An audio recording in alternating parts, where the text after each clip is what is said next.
There comes a time when the fence we once built for safety becomes the very thing that holds us back. I'm Kayla Rain, and this is Unfenced Woman, a storytelling podcast and animated series for the midlife woman who's ready to burn the rulebook and write her own. She's spent decades doing all the things for everyone else, but now she's reclaiming her body, her boundaries, and her voice. This is a space for the bold, the tender, the unboxed, where we are unapologetically done with society's nonsense and refuse to be fenced in by anyone else's expectations. These are raw, unfiltered stories of healing, rebellion, and rising. And it starts right here with you and me.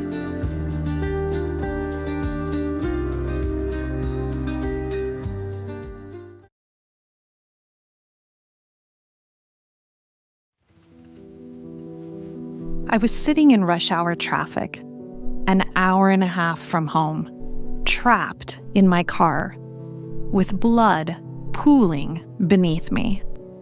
The seat was warm, not from the sun, but from the seeping, slow saturation beneath me. I shifted uncomfortably, trying not to move too much.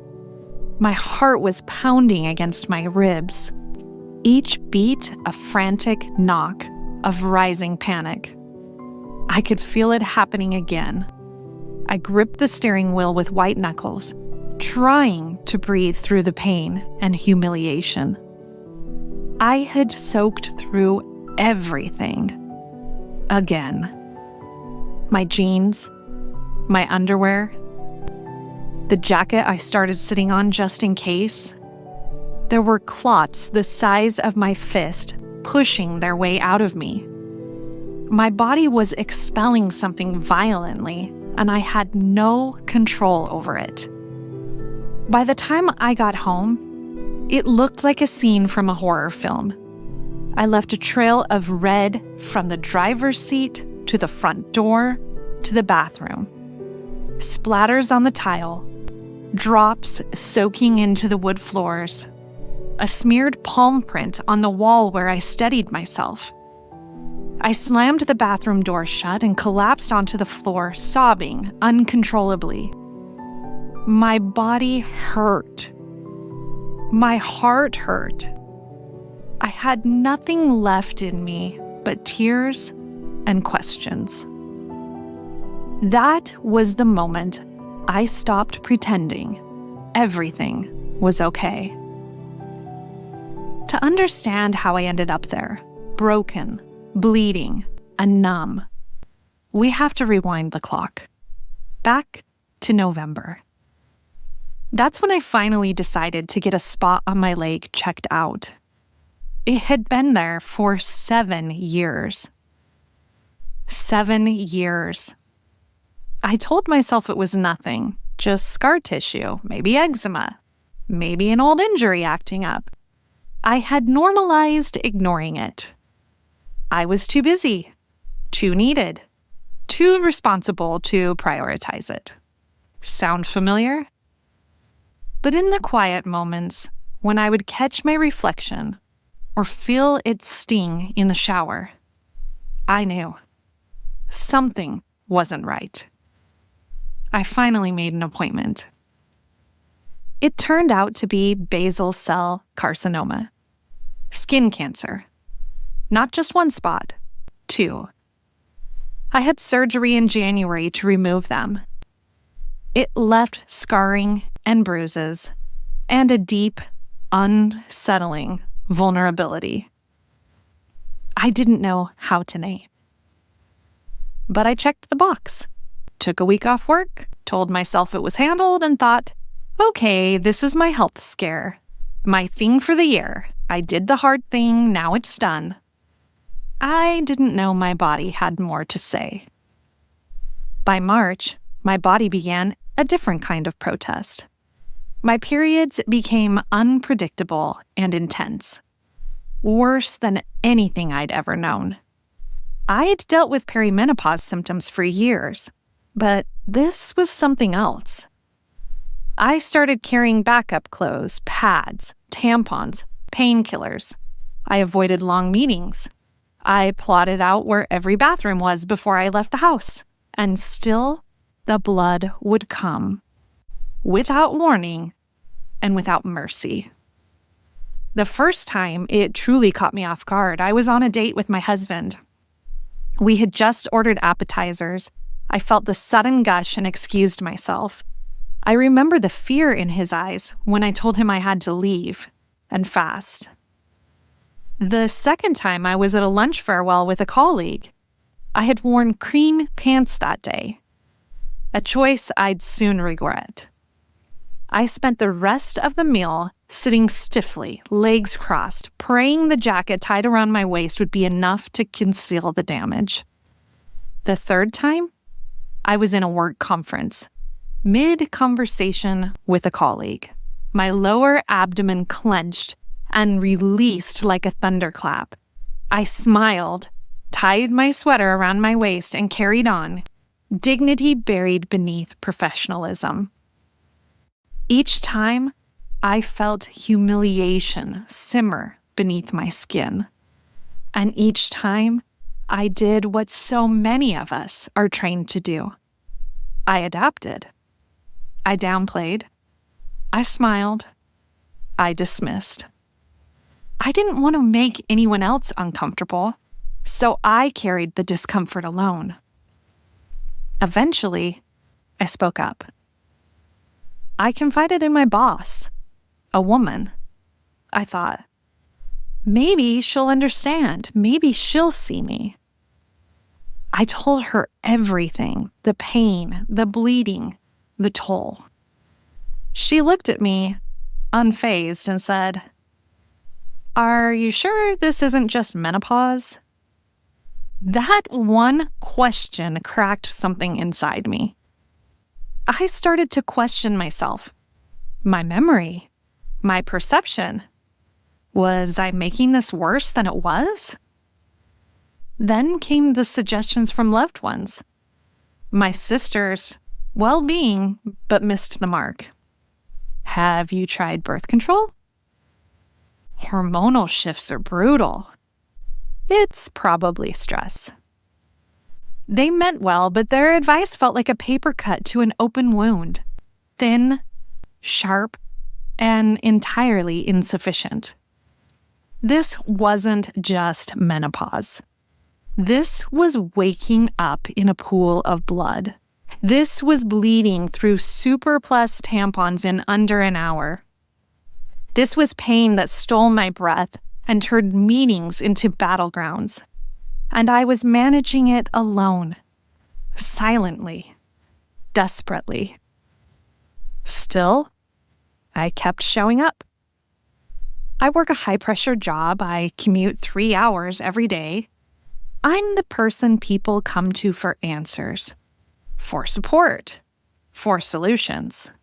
So I kept performing, leading meetings, answering emails, making people laugh, pretending to be unfazed while my insides were unraveling. But inside, I was a ghost of myself. I felt like a fraud. I'd leave early, clutching my abdomen, hoping no one noticed the pained expression on my face. I worried every time I asked for time off. I worried what they'd think of me. Would they stop trusting me? Would they think I was unreliable? Overdramatic? I began to resent my body. My belly was rounder. Clothes didn't fit. I was bloated and exhausted. And yet, instead of compassion, I served myself a steady diet of blame. You're letting yourself go. "You're not trying hard enough. What's wrong with you?" But the truth was simpler. I was in pain, and I was scared. That drive home, the bleeding, chaotic, horrifying drive, was the moment everything broke. I remember kicking off my shoes at the door, leaving smudges of blood on the floor as I raced to the bathroom. I peeled off my clothes, trembling, and stood there, naked, bleeding, sobbing. I looked at myself in the mirror and barely recognized the woman staring back. Hollow eyes, pale lips, a body pleading for help. That night, I stopped listening to everyone else. That night, I made the call. I called every OBGYN I could. Most were booked out for months. I left message after message, tears falling as I begged strangers for help. Eventually, someone called back. A cancellation. A slot had opened up. By then, I had been bleeding heavily for 8 weeks. I walked into that office, weary and on the verge of breaking. My doctor didn't rush. He didn't dismiss me. He looked me in the eye and said, "This is not normal." Those 4 words shattered me and saved me. For the first time, someone truly saw me, and that moment gave me permission to see myself again. Then came the tests, the imaging, the lab work, the appointments, the waiting, the rescans. We discovered I had a prolapsed uterus. I hated even saying those words. It felt like an admission of failure, like my body had collapsed from the weight of years spent holding too much. My uterus was 3 times the normal size. I remember hearing that and gasping, not out of fear, but relief. There's a reason. I'm not imagining this. And slowly, I began to forgive myself. I stopped shoving myself into pants that no longer fit. I stopped sucking in my stomach in front of the mirror. I stopped calling myself lazy, because now I understood. My body wasn't betraying me. It was screaming for help. And I had finally started listening. We ruled out cancer, but the bleeding, the bloating, the fatigue, they all crescendoed. My doctor and I agreed it was time for a hysterectomy. During surgery, they found even more than expected. Severe endometriosis, torsioned fallopian tubes, multiple ovarian cysts. Proof. Finally, proof. I wasn't weak. I wasn't exaggerating. I wasn't being dramatic. It had all been real.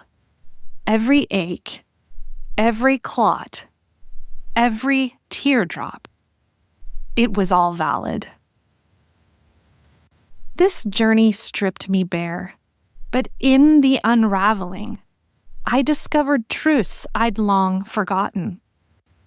Number 1, I know my body. I live in it. I don't need to convince anyone else to believe me. Number 2, invisible pain is still pain. We must stop asking people to justify their suffering. Number 3, I had been so stingy with grace, forgiving everyone but myself. That stops now. Number 4, my body is not broken. It's brilliant. It carried me through the unthinkable. Number 5, we owe no one our suffering. Resilience is not our rent. Rest is not weakness. If you're listening and you've been silently suffering, if you've smiled while bleeding, endured while aching, or carried pain in the name of being strong, this is for you. You are not weak. You are not failing. You are not too sensitive. You are wise. You are brave. You are doing your best. Please give yourself grace. You are not a burden. You are not broken. You are human. Your worth is not measured by how much you endure. You are enough, just as you are.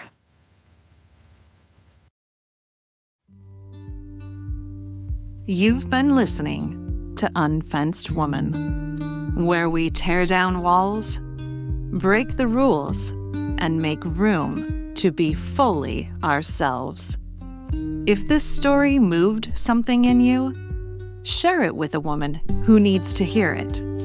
Remind her she's not alone. And be sure to hit subscribe so you don't miss a single future episode. If you've got a story about burning the rule book, I want to hear it. Who knows? Your story could be a future episode, inspiring and uplifting other women to do the same. Drop the details for me at unfencedwoman.com. Until next time, stay wild, stay free, and stay unfenced.